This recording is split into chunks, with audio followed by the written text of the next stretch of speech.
Hari guys, inaantay ko si Karil. So, pagka dumating siya, i-challenge natin siya na kapag sumayaw siya ng budots dito sa gitna. Dito sa gitna. Yan. Ha, bibigyan ko siya ng 500. Titingnan natin kung magsasayaw nga siya.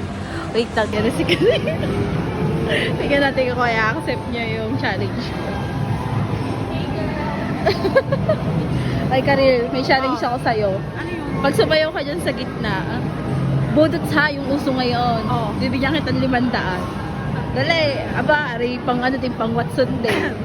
Saan ako sasayaw? Yeah, sa gitna. Oo. Ah, kadami to. Yeah. Ano? Magkano? 500. Tinawag ko ng pera. Kung kinakailangan ng pera, sumayaw ka din.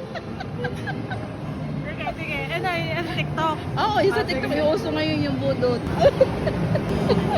Ayan na, o yan, dyan na. You said, baby, no attachment, but we're knee deep in the passenger seat, and you're eating me out. Is it casual now?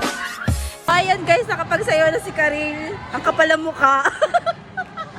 So, yung 500 i-gcash ko na lang sa'yo. Wala na akong mukhang ihaharap. O, doon naman tayo sa food court naman.